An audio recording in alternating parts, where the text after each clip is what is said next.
100% orang yang hidup dalam roh akan kaya, berkelimpahan, sukses. Amin, amin. Mengapa? Karena keinginan dagingnya tidak lagi mengontrolnya. Bisa paham? Karena keinginan daging selalu membawa kita kepada dosa, bukan? Dan akibat dosa kita sudah tahu. Tapi kalau kita tidak hidup di situ, kita jadi orang benar. Dekat Tuhan di atas. Pelayan kita akan sukses. Pekerjaan kita akan sukses. Gereja kita akan makin menjadi berkat, makin besar. Terpujilah Tuhan. Yang kelima, ada di ayat 14. Semua orang yang dipimpin roh Allah adalah anak Allah. Jadi, jangan lupa tolong di subscribe dan ketik loncengnya. Terima kasih.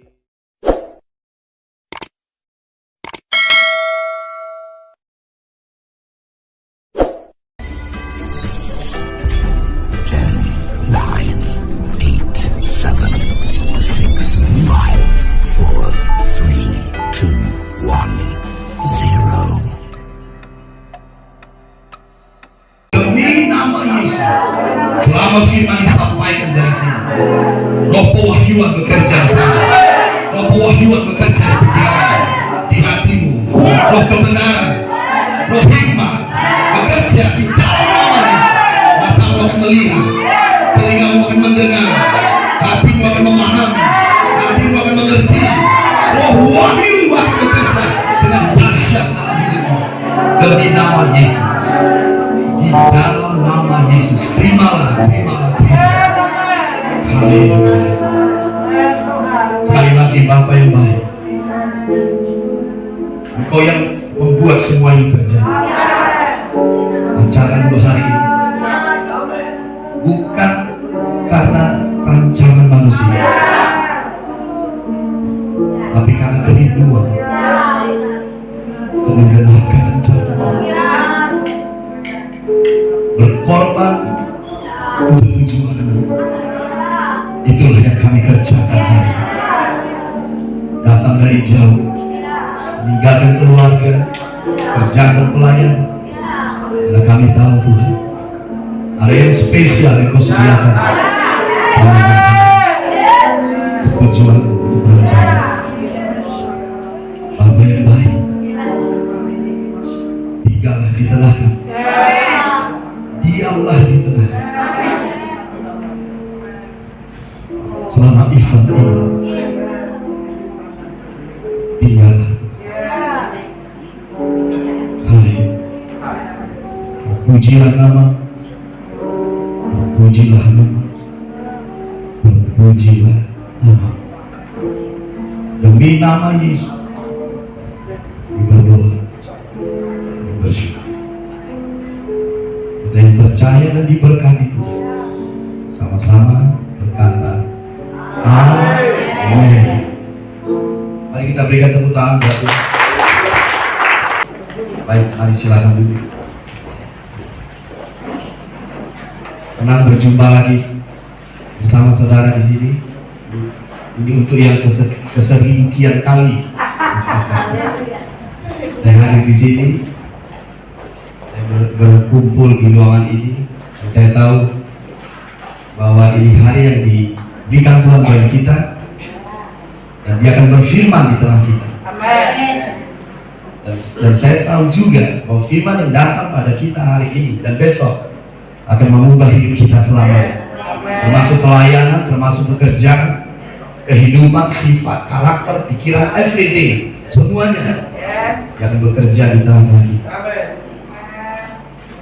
Terima kasih buat Pak Gembala di gereja ini, rekan baru tadi pagi jumpa tapi sudah lama berteman. Buat Bapak Gembala di gereja kita di YPDI Pemulihan, buat Pak John Malau, terima kasih buat kehormatannya Pak diundang di tempat ini. Bersama dengan saudara diizinkan untuk memberkati saudara semua di sini.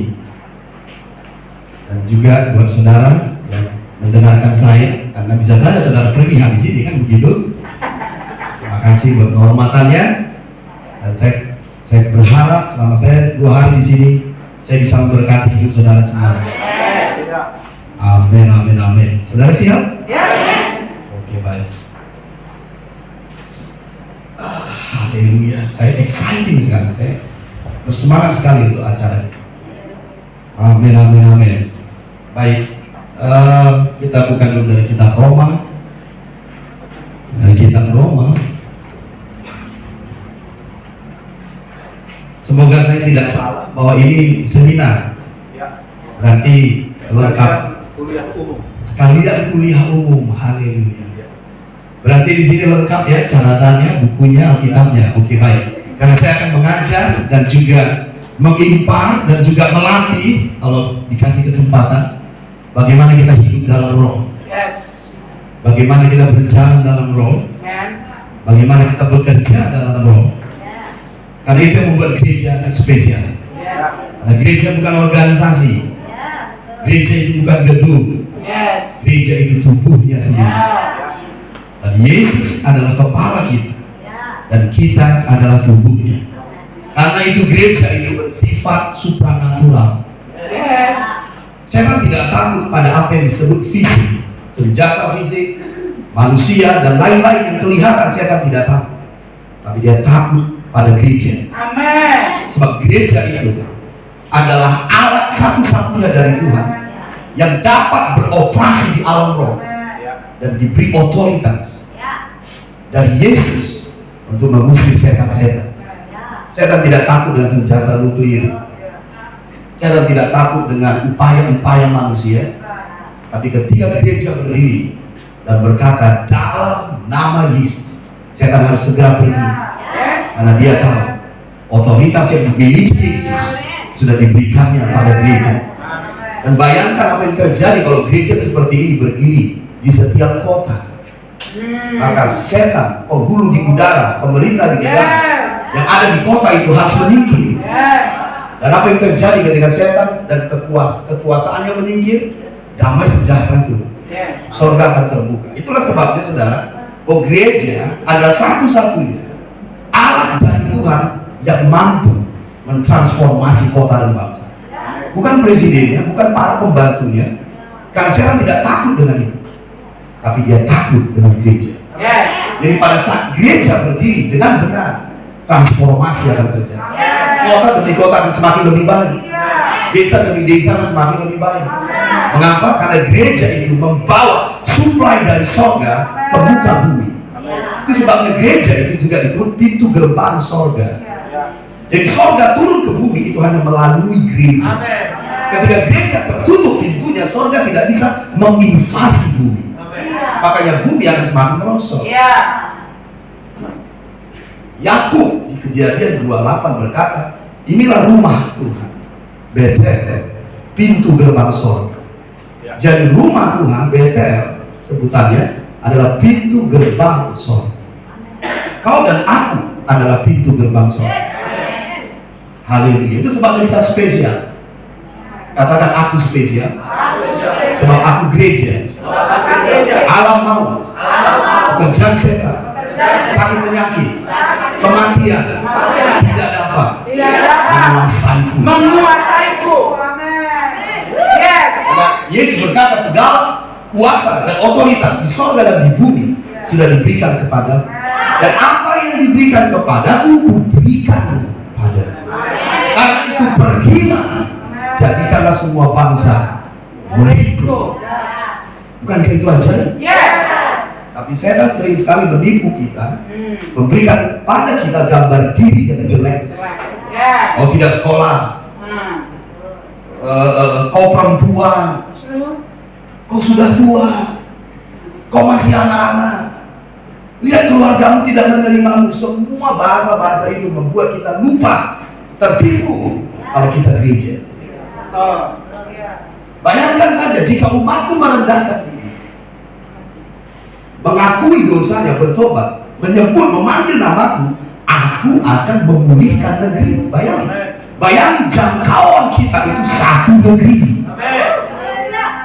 Hanya satu Musa bisa menaklukkan satu Mesir. Hanya satu Joshua bisa menaklukkan 7 bangsa yang kuat di tanah Kanaan. Ya. Hanya satu diri bisa mengubah satu kota. Nah, kita memiliki potensi itu. Itu sebabnya hentikan kebohongan setan, hentikan daya iblis, taklukkan dia, dan katakan sama seperti Paulus, injak dia di bawah kaki. Penipu, pembohong, get out, keluar dari teritorial hidupku, pikiranku, hatiku, keluargaku. Kita harus berkata seperti itu terus, sehingga kita dapat berjalan dengan supranatural, bekerja supranatural, melayani supranatural, sehingga kita menjadi berkat bagi banyak orang. Katakan amin. Dan bagaimana kita bisa masuk lebih jauh seperti itu? Kita harus hidup dalam roh, bukan natural, bukan daging. Hidup dalam roh. Kalau Tuhan izinkan ada waktu, saya tidak hanya mengajar, tapi melatih kita di sini. Pada saat kita beroperasi dalam roh, kita bisa melihat penglihatan, kita bisa mendapatkan mimpi. Karunia-karunia roh yang diinvest di dalam dirimu oleh Roh Kudus, kau bisa tahu. Banyak orang tidak tahu karunia dari Roh Kudus dalam diri, sehingga dia melayani begitu-begitu saja, bekerja begitu-begitu saja. Padahal karunia-karunia dari Roh Kudus diberi untuk kepentingan bersama. Kalau kita bicara tentang hidup dalam roh, kita harus bicara juga tentang membangun manusia roh. Kita harus berbicara tentang buah-buah roh. Dan kita harus berbicara tentang karunia roh. Semua ini harus menjadi satu paket. Gereja harus naik ke dimensi yang lebih tinggi. Katakan dimensi yang lebih tinggi. Adalah alam roh. Amin. Sebabnya gereja nggak boleh takut sama setan, begu nunuk, begu atuk, begu ganjang. Oke, baik. Cuman saya ngerti berarti ya. Lainnya masih. Oke, saya perkenalkan berarti diri saya dulu ya. Saya Johnson Silalahi dari Medan. Dan saya bukan pertama kali kemari Bapak Ibu. Saya sudah berkali-kali sampai ada bosan di sini melihat saya. Tapi dia terus menjaga hatinya bahwa nggak boleh bosan. Ya, tetap duduk di situ. Oke, siap meresponi saya? Amin. Berteman kita boleh? Katakan amin. Katakan kanan kiri amin. Kalau kau menerima firman, bilang kalau aku menerima firman, tanda aku percaya. Aku harus berkata amin. Aku harus ngomong amin. Kalau aku diam, aku tidak tahu. Ngerti atau tidak? Katakan kanan kiri. Ngerti yang dibilang Bapak itu? Berarti kita harus respon. Yes. Orang sukacita nampak nggak dari wajah? Nampak. Kalau firman datang pada kita dan kita diberkati, ada nggak responnya? Ada. Yes. Oke, baik. Katakan lagi, amin. Amin. Hidup dalam roh. Boleh ditulis. Kita akan bicara ini panjang lebar selama 2 hari tentang hidup dalam roh. Bagaimana kita mengekspresikannya, bagaimana kita berjalan, bagaimana kita mengaplikasikannya dalam pelayanan, kehidupan, keluarga, dan lain-lain. Roma 8 pasal yang ke-9. Roma 8 pasal yang ke-9. Tetapi kamu tidak hidup dalam daging, melainkan dalam roh, jika memang roh Allah diam di dalam kamu. Tetapi jika orang tidak memiliki roh Kristus, ia bukan milik Kristus. Mari saya membawa kita untuk lebih mengerti lagi tulisannya. Saya undang kita untuk menggarisbawahi supaya lebih paham. Roma 8 ayat 9. Tetapi kamu, garis bawahi kamu, tidak hidup dalam daging, garis bawahi hidup, melainkan dalam roh, garis bawahi dalam roh. Jika, garis bawahi jika, memang roh Allah diam di dalam kamu, garis bawahi roh Allah diam di dalam kamu. Tetapi jika, garis bawahi jika, orang tidak memiliki roh Kristus, garis bawahi memiliki roh Kristus, ia bukan milik Kristus. Saya ulangi, Roma 8 ayat 9. Tetapi kamu tidak hidup dalam daging. Apa yang kita garis bawahi? Kamu hidup. Sudah bisa? Yes. Dalam daging melainkan dalam roh. Apa yang kita garis bawahi? Dalam roh. Jika memang apa yang kita garis bawahi? Jika roh Allah diam di dalam kamu. Apa yang kita garis bawahi? Roh Allah diam di dalam kamu. Tetapi jika apa yang kita garis bawahi? Jika orang tidak memiliki roh Kristus. Apa yang kita garis bawahi? Memiliki roh Kristus. Ia bukan milik Kristus. Sekarang perhatikan yang garis bawahi. Kalau kita baca yang di garis bawahi dari Roma 89 itu, yang pertama yang kita baca adalah kamu hidup dalam roh. Yes. Supaya kita bisa memahami apa itu hidup dalam roh. Yes. Menurut firman, Ya. bisa mengikuti saya? Oke, baik. Nah, lihat di situ. Kamu hidup dalam roh jika. Roh Allah. Jika itu syarat.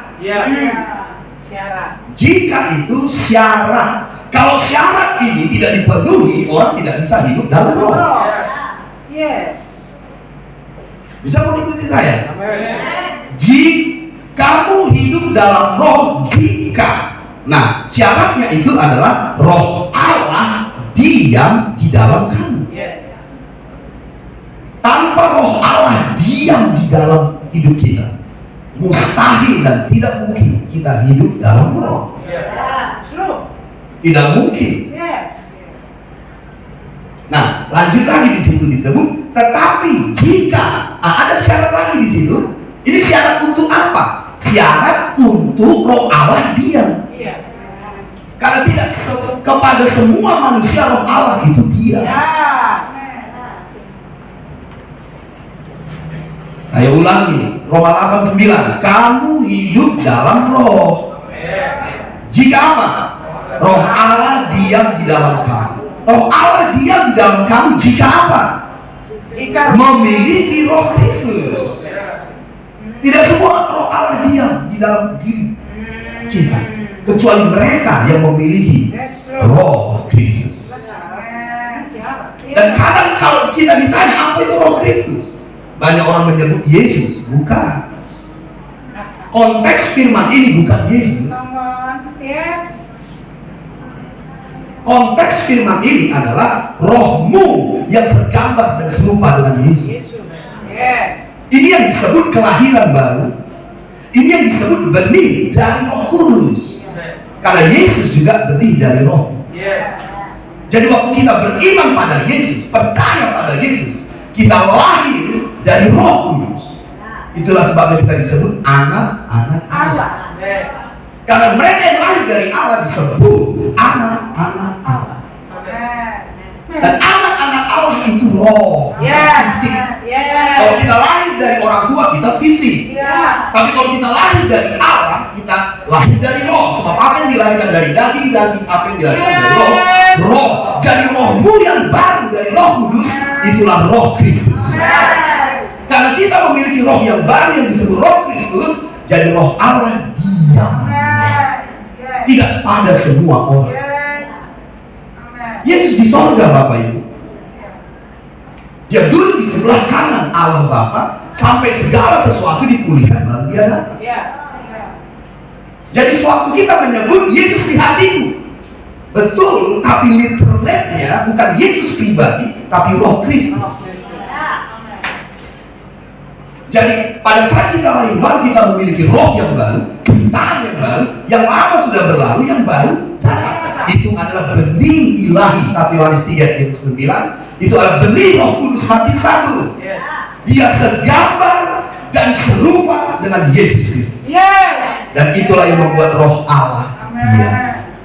Mari kita ikuti urutannya. Bisa mengikuti urutannya? Untuk hidup dalam roh, apa yang pertama? Memiliki roh Kristus. Untuk hidup di dalam roh, apa syarat yang kedua? Roh Allah diam di dalam kita. Bisa mengikuti saya? Hidup dalam roh nggak hanya bahasa roh. No. Karena bahasa roh bisa latah, tapi rohnya tidak aktif. Makanya latah dia. Setelah berdoa bahasa roh, pening dia. Pada firman berkata, mereka yang berkata-kata dalam bahasa roh membangun dirinya. Dia berdoa bahasa roh nggak terbangun dirinya kecuali pening. Karena itu tidak ukuran kita hidup dalam roh. Amen. No. Hidup di dalam roh, yang pertama kau harus memiliki roh Kristus. Itu syarat namanya. Ketika kita memiliki roh Kristus, roh Allah diam. Amen. Ketika roh Allah diam, kita akan hidup dalam roh. Yes. Tulis di bawah. Maksud roh Allah diam apa?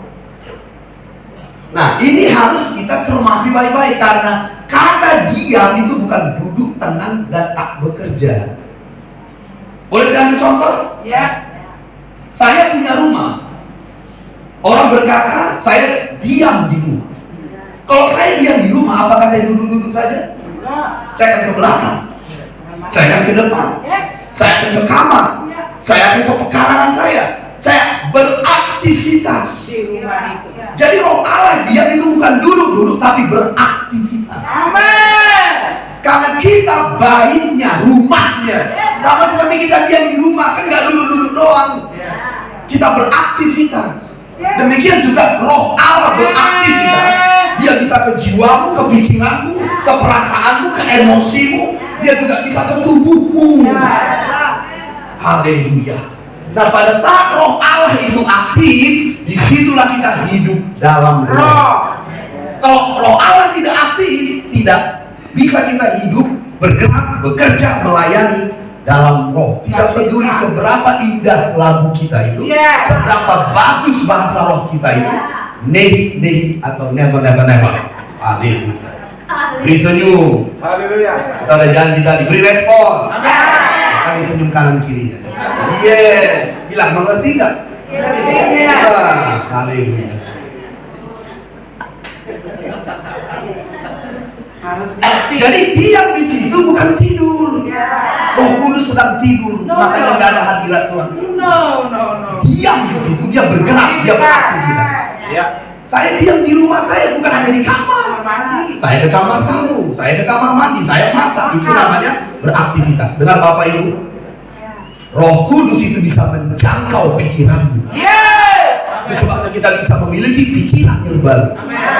Roh Kudus bisa menjangkau emosimu, sehingga kita bisa lebih sabar, lebih tenang, damai. Roh Yes. Kudus juga bisa menjangkau tubuhmu, sehingga kau bisa mengalami kesembuhan secara pribadi, kesehatan, kebugaran, bahkan umurmu bisa diperpanjang. Haleluya. Ini yang disebut hidup dalam roh.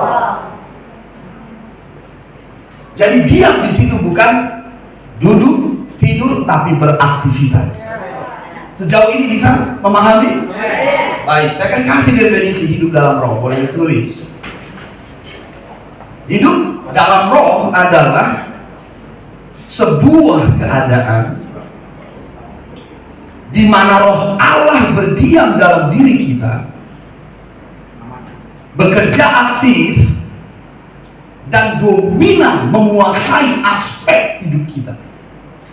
Saya ulangi. Hidup dalam roh adalah sebuah keadaan di mana roh Allah berdiam dalam diri kita, bekerja aktif dan dominan. Dominan itu tahu apa? Menonjol, menguasai, itu maksudnya. Oke? Roh Allah berdiam dalam diri kita, bekerja aktif dan dominan menguasai aspek kehidupan kita. Itulah definisi hidup dalam roh dari Roma 8:9.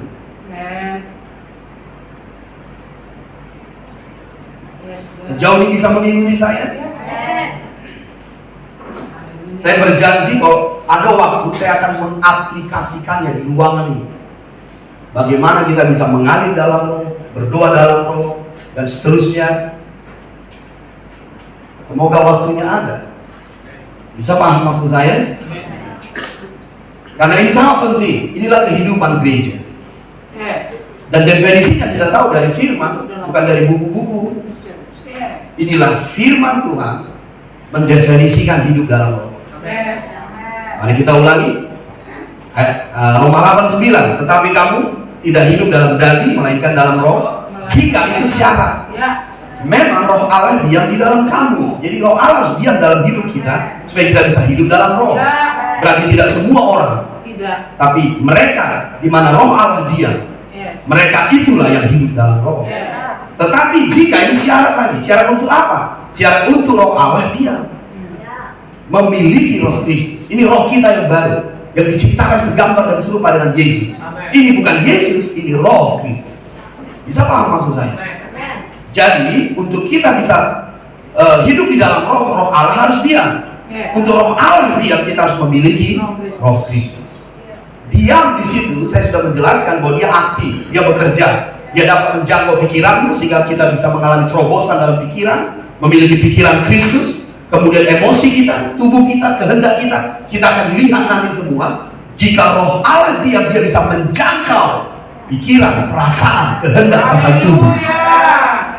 Itu yang disebut hidup dalam roh. Jadi bukan bahasa roh.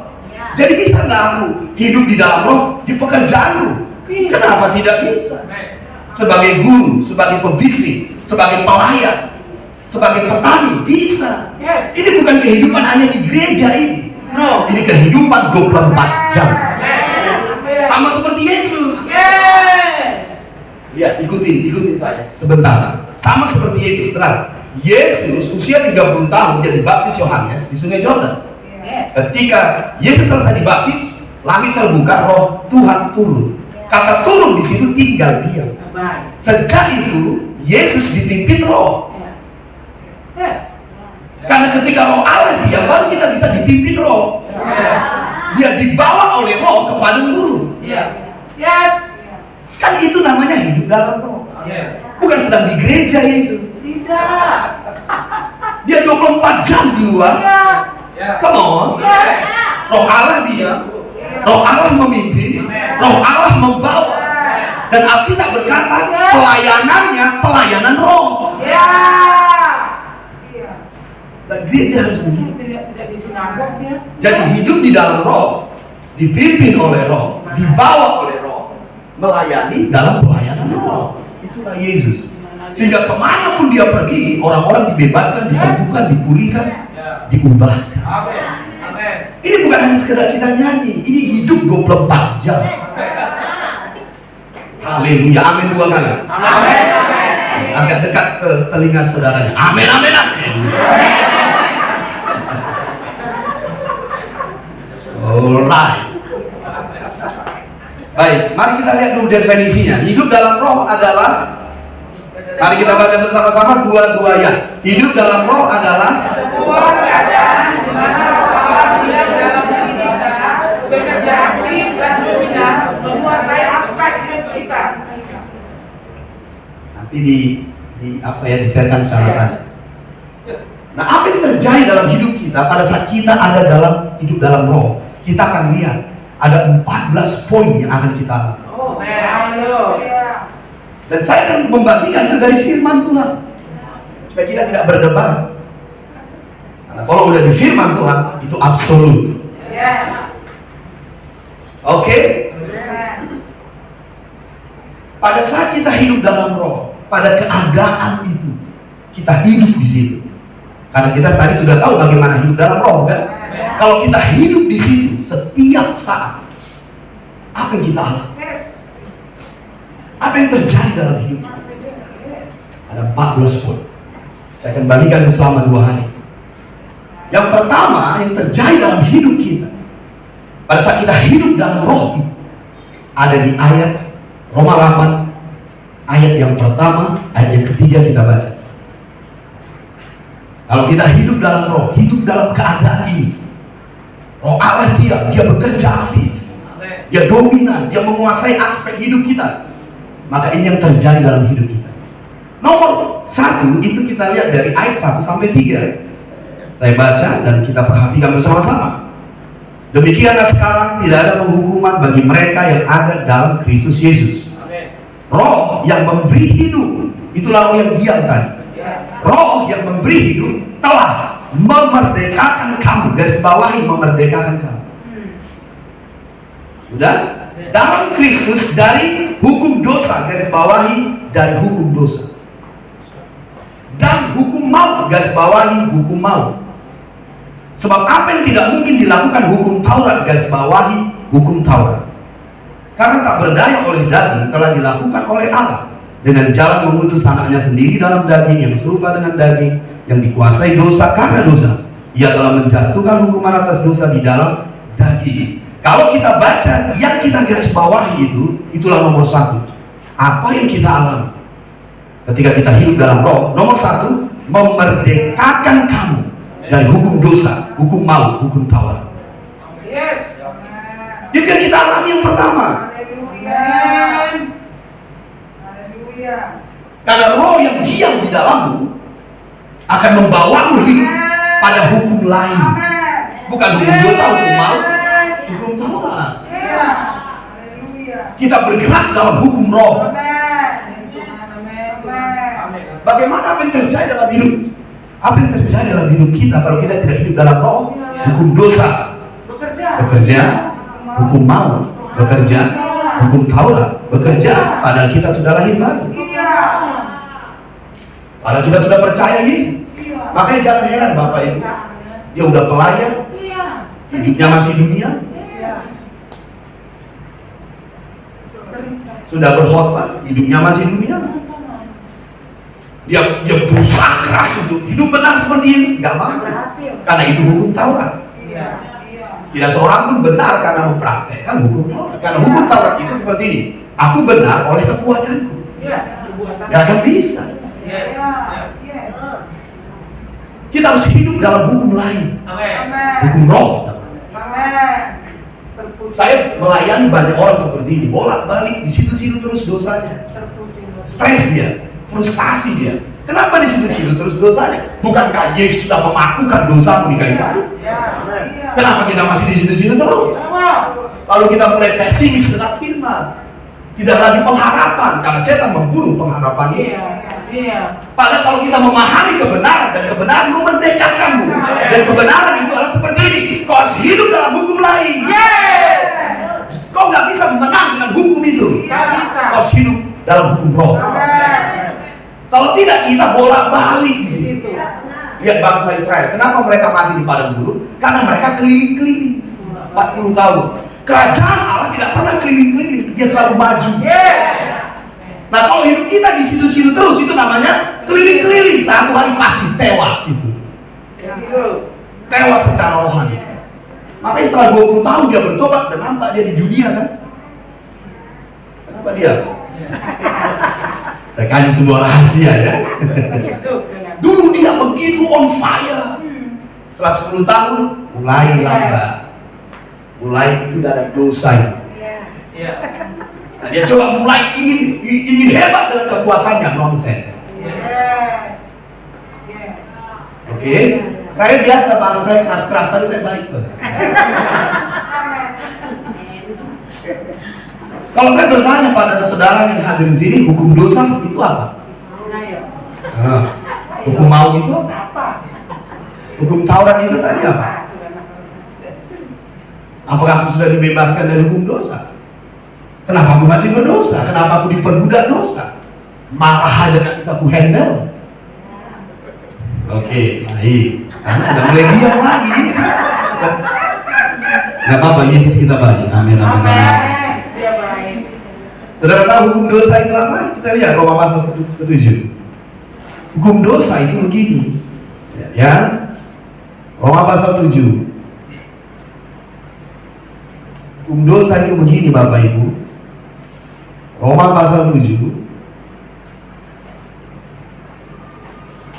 ayat yang ke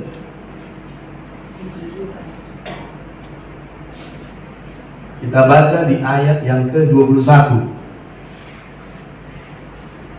Sudah? Yes. Roma 7:21. Demikianlah aku dapati hukum ini. Apa itu? Mari lanjut.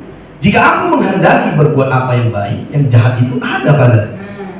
Ayat 22. Sebab di dalam batinku aku suka akan hukum Allah. Di dalam hati. Ayat 25. Lihat ya.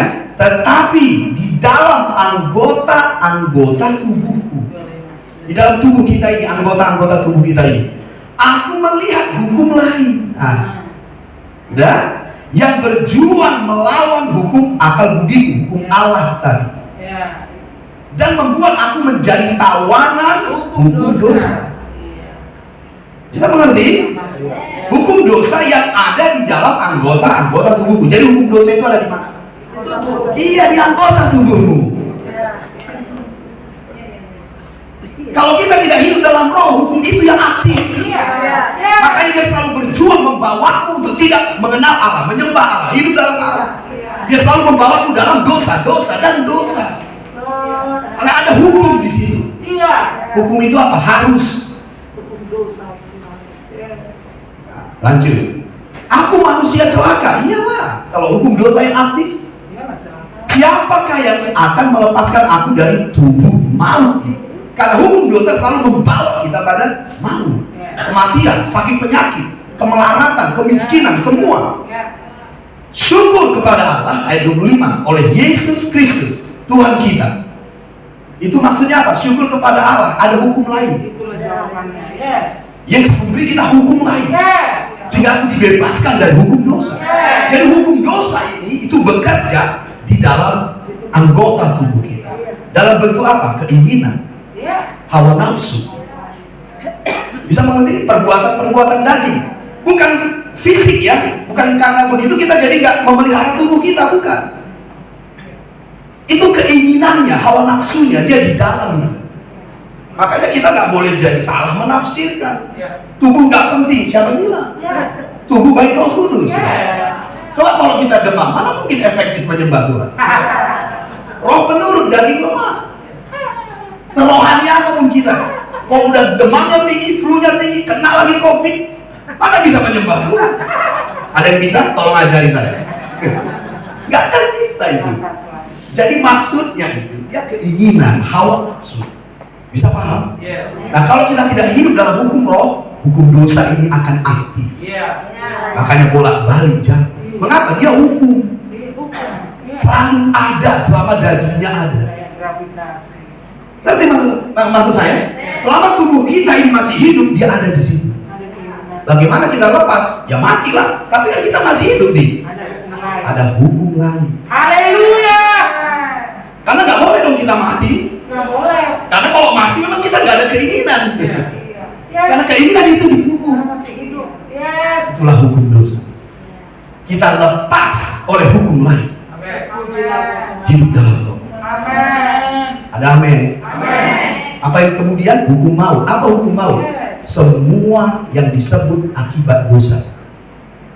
Sakit penyakit, kutuk, penderitaan karena dosa, dan yang terakhir adalah kematian itu sendiri.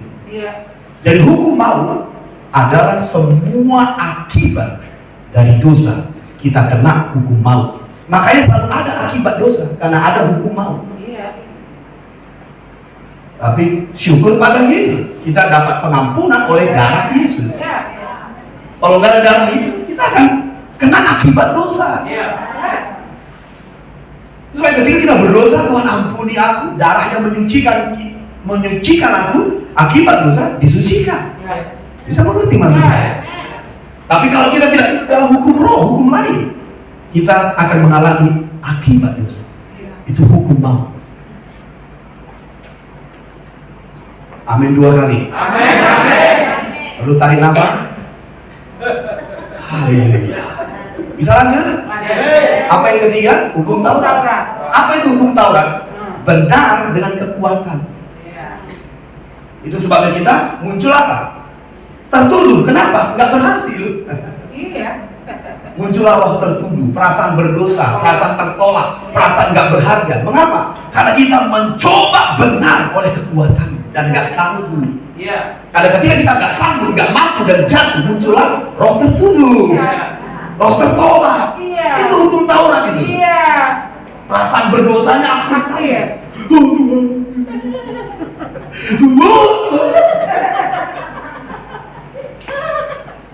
Mau mimpin doa, ampuni kami. Iya, sudah diampuni. Masalahnya perasaan dosanya masih merasa belum diampuni. Itu produk hukum Taurat. Makanya gambar gini banyak umat Tuhan jelek, tertuduh, tertolak, Merasa tak layak. Iya, itu istri saya merasa tak layak. Kenapa itu bisa aktif? Karena kita selama hidup ini melayani, bekerja, melakukan yang benar dan kekuatan. Gak akan bisa. Kita jelas berkata tidak seorang pun dibenarkan oleh karena melakukan hukum Taurat. Tapi puji Tuhan, kita dibebaskan dari hukum Taurat. Ketika kita hidup dalam hukum lain, hukum roh. Makanya ketika gereja nggak memahami hukum roh, udah deh, 3 hukum ini akan bolak-balik, akan menjadi musuh kita terus menerus. Amin. Amin, amin, amin. Baik, mari kita lihat dulu nomor 1. Apa yang terjadi dalam hidup kita pada saat kita hidup di dalam roh, dalam hukum roh ini? Nomor 1, memerdekakan kamu dari hukum dosa, hukum maut, dan hukum Taurat. Beri tepuk tangan buat Yesus.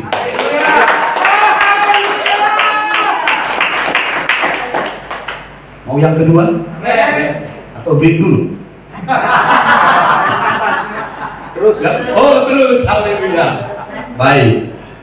Nomor 2, kita baca di ayat yang kelima. Nomor 2 itu ayat yang kelima. Sebab mereka yang hidup menurut daging memikirkan. Jadi hidup menurut daging berhubungan erat dengan pikiran. Hidup menurut roh juga berhubungan erat dengan pikiran. Oke? Nah, lihat ya, ayat yang kelima. Sebab mereka yang hidup menurut daging memikirkan hal-hal yang dari daging. Mereka yang hidup menurut roh, nah itu tadi yang kita bahas, memikirkan hal-hal yang dari roh. Jadi pada saat kita hidup di dalam roh ini, pikiran kita pun dipengaruhi. Oke? Oke, sebelum saya lebih jauh di nomor 2, boleh saya bertanya? Kalau disebut memikirkan hal-hal yang dari roh, apa itu? Apa hal-hal yang dari roh? Damai sejahtera. Coba pikirkan damai sejahtera gimana? Gimana coba? Kesabaran. Coba pikirkan. Kalau kesabaran disebut apa yang kita pikirkan? Karena kita sering berpikir itu. Dan gak mampu-mampu sabar, gak mampu-mampu damai. Karena bukan itu. Memikirkan hal-hal yang dari roh. Apa yang dari roh? Itu pertama dari firman. Jadi kalau kita merenungkan firman siang dan malam, kita sedang memikirkan hal-hal yang dari roh. Karena firman itu dari Roh Kudus. Jadi bukan damai sejahtera, kesabaran, ketenangan, pergi rekreasi, lihat Danau Toba, lihat gunung-gunung, damai. Sementara bukan, dia harus memikirkan hal-hal yang dari roh. Nomor 1 dari firman. Tetapi yang kesukaannya ialah Taurat Tuhan. Dan yang merenungkan Taurat itu siang dan malam, ia sama seperti pohon. Bisa mengerti maksud saya? Jadi waktu kita kurenungkan firman-Mu siang dan malam, ku pegang perintah-Mu dan ku lakukan, itulah dari roh. Malas merenungkan dari firman, kita nggak memikirkan hal-hal yang dari roh. Cek tes, bisa paham maksud saya? Apa yang kedua, apa yang ketiga, apa yang keempat? Perhatikan saya. Sesungguhnya hal-hal yang dari roh itu ada di 1 Korintus pasal 2. Tapi kalau saya masuk ke dalam, saya khawatir topik saya nggak selesai. Karena itu yang disebut seperti ini, apa yang tidak pernah dilihat dengan mata, yang tidak pernah didengar oleh telinga, yang tidak pernah timbul dalam hati manusia, itu yang disediakan. Karena dari roh itu nggak nampak. Bisa memahami saya? Salah satu yang kedua adalah hikmat Allah yang tersembunyi. Itu dari roh. Semua ada di 1 Korintus pasal 2. Kita akan doakan, semoga waktunya ada, saya bisa jelaskan. Ada 7 poin di situ, hal-hal yang dari roh. Nah, kalau kita memikirkan dari situ, maka kita akan memiliki yang disebut pikiran Kristus. Yes. Oke? Coba kita lihat 1 Korintus pasal yang kedua. 1 Korintus pasal yang kedua, apakah terlalu berat bagi kita untuk memahami? 1 Korintus pasal yang kedua. Lihat di situ. Semoga waktunya nanti akan ada untuk kita, bisa saya bagikan. Lihat ya. Di ayat 1 Korintus 2 ayat ke-16, ini setelah apa? Setelah kita memikirkan hal-hal yang dari roh tadi. Salah satu yang saya katakan tadi apa? Firman. Yang kedua apa? Yang hikmat yang tersembunyi. Oke? Nah, kalau ini terus-menerus kita pikirkan, kita akan memiliki ayat 16. Sebab siapakah yang mengetahui pikiran Tuhan sehingga ia dapat menasihati dia? Lihat, Paulus berkata, tetapi kami memiliki pikiran Kristus. Kalau kita memikirkan hal-hal yang dari roh, kita akan mengalami yang disebut terobosan pikiran. Pikiran yang dibaharui. Dan pikiran yang dibaharui itu adalah pikiran Kristus. Nah, kalau kita memikirkan pikiran Kristus, muncul yang tadi, damai sejahtera, kesabaran, damai, tapi pikirannya masih itu yang harus dipikirkan. Bagaimana damai? Gak begitu. Tapi kalau pikiran kita sudah pikiran Kristus, dia akan damai, dia akan tenang, dia akan berhikmat, dia akan tajam, dia akan akurat. Nomor dua, memikirkan hal-hal yang dari roh, mengalami pembaharuan pikiran, mengalami terobosan pikiran, memiliki pikiran Kristus. Itu nomor 2. Bagaimana kita hidup di dalam roh, apa yang kita alami? Nomor 2, memikirkan hal-hal yang dari roh, mengalami pembaharuan pikiran, mengalami terobosan pikiran, memiliki pikiran Kristus. Nomor 2 itu, kalau kita hidup dalam roh. Gak bisa kita damai, tenang Bapak Ibu, kalau pikiran kita belum dibaharui. Ngomong kosong itu. Apa yang kau pikirkan, itu yang kau lakukan. Jiwa kita terbagi berapa bagian? 3 bagian besar. Pikiran, kehendak, perasaan. Bisa paham? Pikiran terbagi berapa? 3, intelek, memori, imajinasi. Bisa paham? Jadi kalau kita lihat, jiwa kita itu yang dominan pikiran. Jadi pikiran itu kayak setir dari mobil. Kalau pikiran kita kacau, perasaan kacau, kehendak kacau. Karena yang paling dominan di jiwa kita itu pikiran. Motor dari jiwa kita pikiran.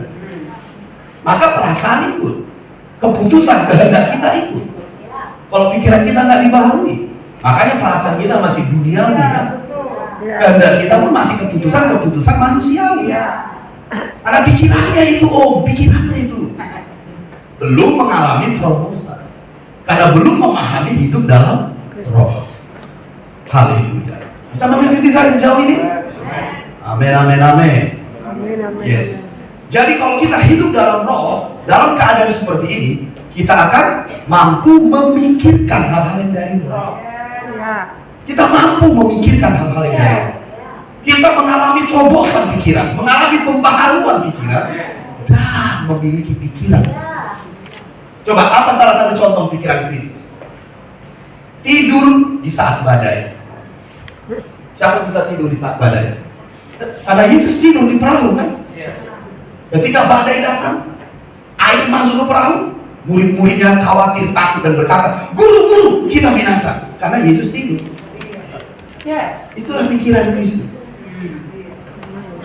Tenang, damai. Bisa paham maksudnya?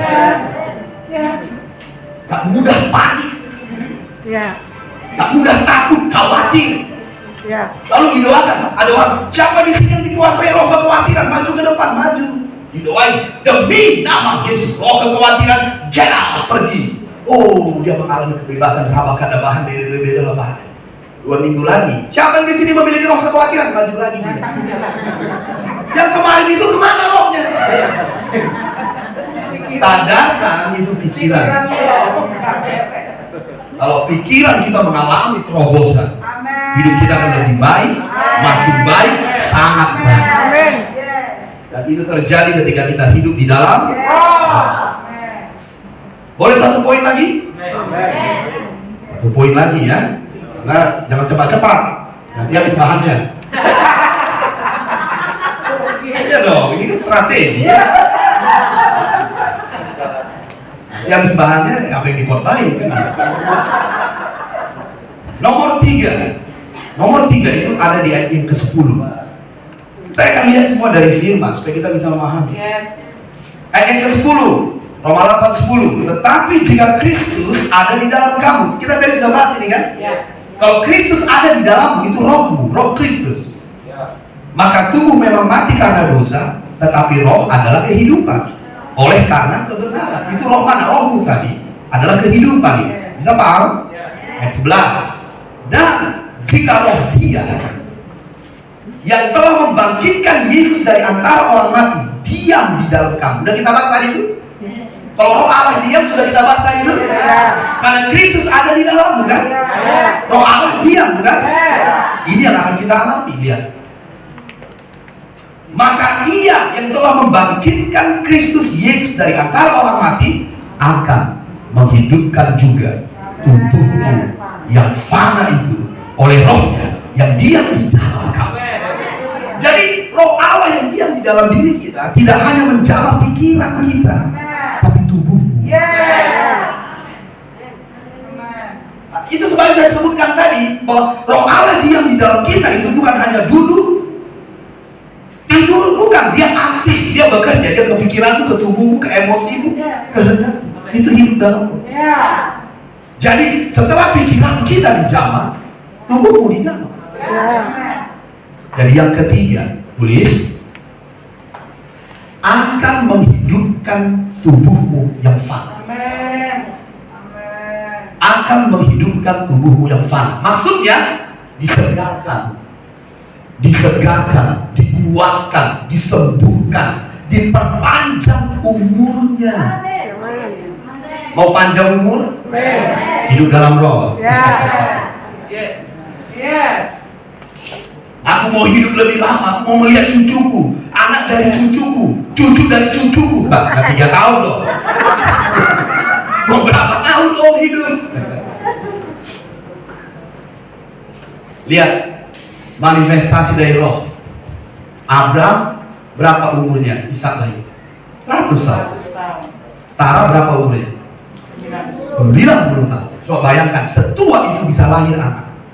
Karena firman sudah berkata, engkau akan melahirkan. Jadi usia tidak bisa membelenggu untuk menggenapkan rencana. Tubuhmu tidak bisa membelenggu. Karena tubuhmu akan kuat, akan segar, akan disehatkan, akan diperpanjang usianya. Haleluya. Amin, amin. Siapa raja Israel yang minta umurnya diperpanjang? Yes, Hizkia. Berapa tahun? 15 tahun. Karena Tuhan itu pemilik usia. Kalau Tuhan pemilik usia, diam di dalammu. Dan ini hanya kita terima keuntungannya saat kau hidup dalam roh. Baik, mari kita ulangi. Apa yang terjadi dalam hidup kita saat kita hidup dalam roh? Nomor 1, itu akan memerdekakanmu dari hukum dosa, hukum maut, hukum Taurat. Tadi saya sudah jelaskan artinya. Nomor 2, memikirkan hal-hal yang dari roh, mengalami pembaharuan pikiran, terobosan pikiran, memiliki pikiran Kristus. Itu yang kita alami saat kita hidup dalam roh. Nomor 3, akan menghidupkan tubuhmu yang fana. Apa maksudnya ini? Disegarkan, dikuatkan, disehatkan, disembuhkan, diperpanjang umurnya. Sampai nomor 3. Bisa paham? Oke, mari kita bagi. Haleluya. Mari angkat tangan kita ke sorga. Amin, amin, amin. Mari kita charge dulu roh kita 2-3 menit sebelum kita masuk 2 poin lagi. Mari angkat tangan kita bersama dan mari kita berdoa dalam bahasa roh 2-3 menit. Ayo mulai biarkan roh Allah di dalam dirimu bekerja aktif. Berbeda bahkan bahan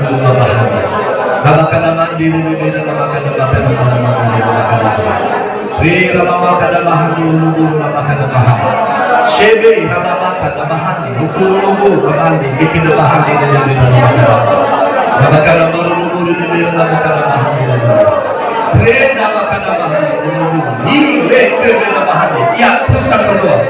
Oh, haleluya. 2-3 menit.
Terima kasih Tuhan.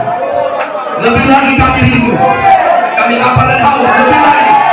Tolong kami Roh Kudus, Roh kebenaran, Roh Allah yang hidup. Tolong hati kami, pengertian kami, pikiran kami. Oh Roh Kudus, tolong kami. Kami mau naik lebih, kami mau lebih maju, lebih meningkat, lebih dahsyat. Ikuti kami Roh Kudus, ikuti kami. Mari angkat tanganmu. Kutinggikan Engkau Tuhan, melebihi segalanya, lebih dalam ku menyembah dalam roh dan kebenaran. Kutinggikan Engkau Tuhan, melebihi segalanya,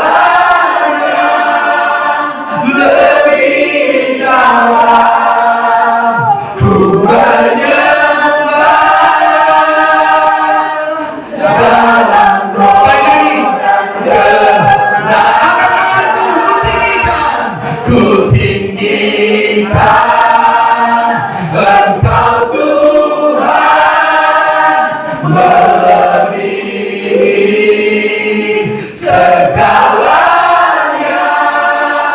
lebih dalam ku menyembah dalam roh dan kebenaran.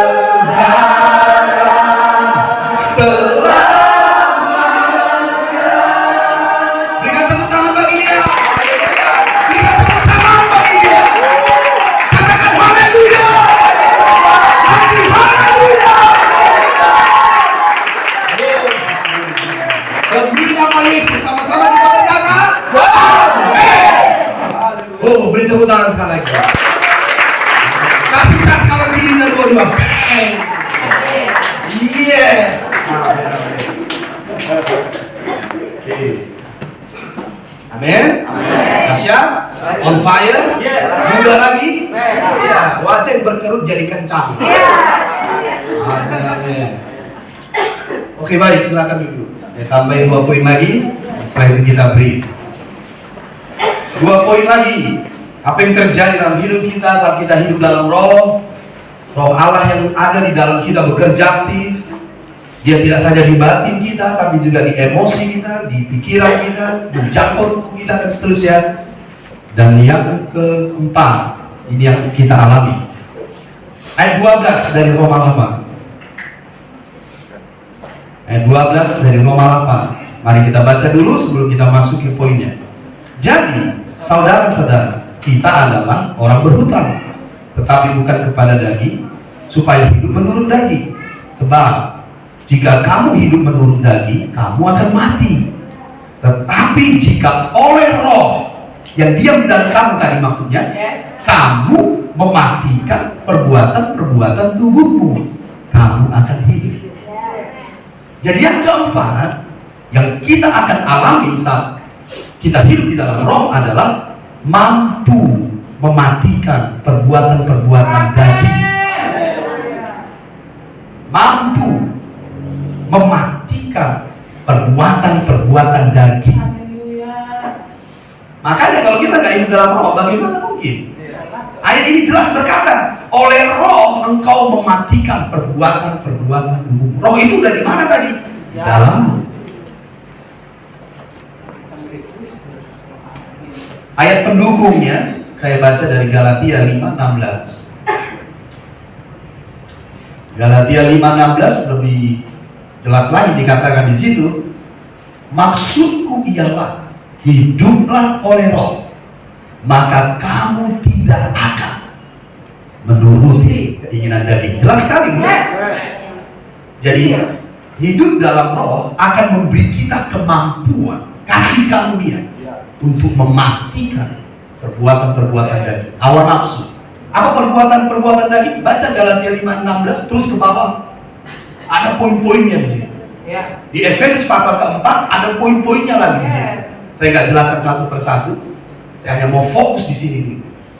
Jadi kalau kita hidup dalam roh, semua perbuatan daging itu bisa kita shut down. Oh, haleluya. Dia tidak bekerja di dalam dirimu, kok bisa berkata tidak.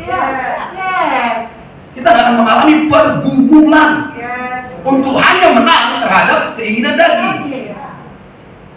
Itu frustasi kita. Udah pelayan pun masih gak mampu. Frustasi kita. Udah lama bertobat masih gak mampu. Frustasi. Jangan frustasi. Hidup dalam roh. Dia akan ringan, dia akan mudah, dia akan life. Apa itu life? Normal hidup. Mengalir begitu.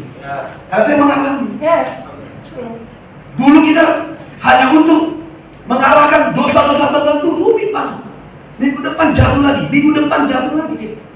Hanya untuk ini keinginan daging, perbuatan daging, jatuh lagi. Sampai kita mulai tahu bagaimana bisa live, hidup dalam roh. Mudah buat kita berkata, hey, you shut down. Diam, tutup mulut. Tidak. Mudah kita live. Amin. Bisa mengerti? Rindu seperti ini? Rindu hidup benar? Rindu hidup benar? Ingat, berkat ada di atas kepala orang. Saya percaya 100% orang yang hidup dalam roh akan kaya, berkelimpahan, sukses. Amin, amin. Mengapa? Karena keinginan dagingnya tidak lagi mengontrolnya. Bisa paham? Karena keinginan daging selalu membawa kita kepada dosa, bukan? Dan akibat dosa kita sudah tahu. Tapi kalau kita tidak hidup di situ, kita jadi orang benar. Berkat Tuhan di atas kita. Pelayanan kita akan sukses. Pekerjaan kita akan sukses. Gereja kita akan makin menjadi berkat, makin besar, makin besar. Terpujilah Tuhan. Yang kelima ada di ayat 14. Semua orang yang dipimpin roh Allah adalah anak Allah. Jadi yang kelima adalah kalau kita hidup di dalam roh, kita dipimpin roh Allah. Itu yang kelima. Kita dipimpin Roh Allah. Apa kontekstualnya dalam hidupku arti dipimpin oleh Roh Allah? Kita dapat hidup dalam ketaatan. Taat itu nggak pergumulan. Oh, umat Tuhan susah taat loh. Padahal anak Allah itu hidup dalam ketaatan. Itulah sebabnya dia taat sampai mati di kayu salib. Merendahkan diri. Tapi ingat upahnya, dia ditinggikan. Diberi nama di atas segala. Ketaatan hanya membawamu ditinggikan. Tapi kita nggak mampu taat. Kita berpikir kita taat susah. Bukan susah. Karena kita tidak hidup di hukum ini. Kalau kita hidup dalam hukum Roh, kita dipimpin oleh Roh. Artinya kita mudah untuk hidup taat. Kita bisa hidup seperti Yesus dalam ketaatan kepada Bapa. Jadi kau harus taat. Bukan aku nggak mau. Oh, lihatlah hatiku, belahlah dadaku. Kau akan lihat hatiku merah-merah memang. Tapi aku nggak mampu. Oh, nggak mampu. Please help me. Itu dalam Roh. Ketika Roh itu dominan, kita akan dipimpin oleh Roh. Kita dapat hidup mudah taat.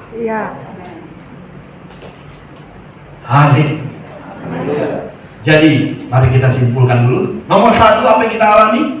Memerdekakan kamu dari hukum dosa dan hukum maut, hukum Taurat. Nomor 2, memikirkan hal-hal yang dari Roh, mengalami pembaharuan pikiran, terobosan pikiran, memiliki pikiran Kristus. Nomor 3, akan menghidupkan tubuhmu yang fana. Dia bisa menyehatkan, menyegarkan, menguatkan, memperpanjang usia, bukankah begitu?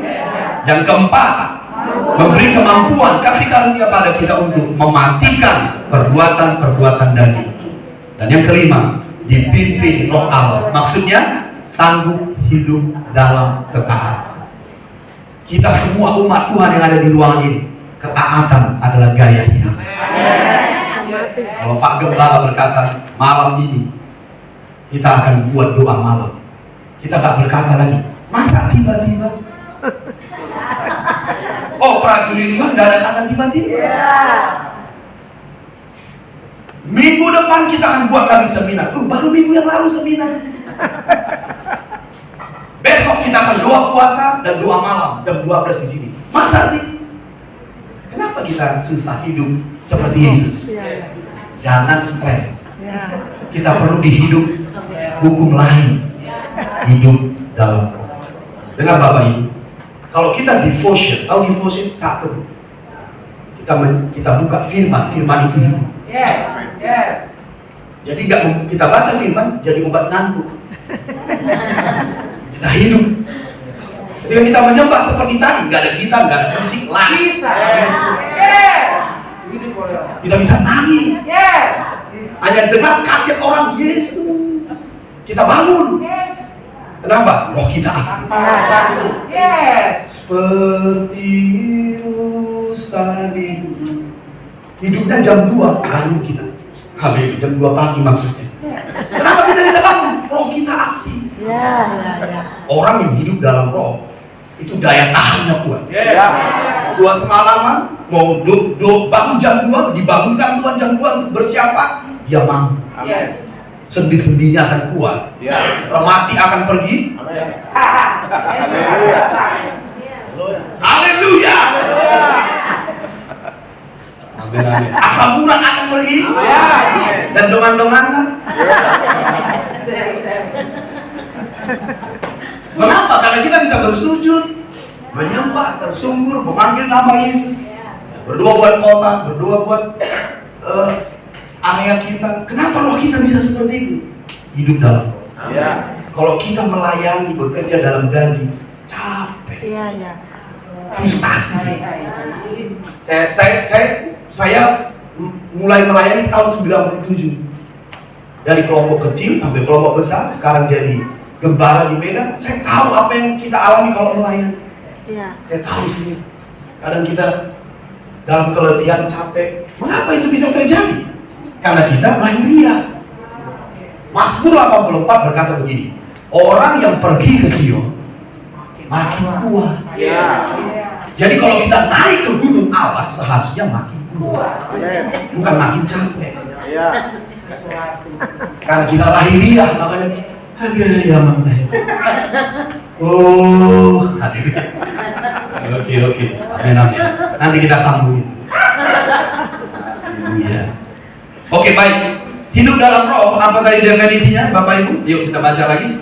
Hidup dalam roh adalah sebuah keadaan di mana roh Allah berdiam dalam diri kita, bekerja aktif dan dominan menguasai aspek kehidupan kita.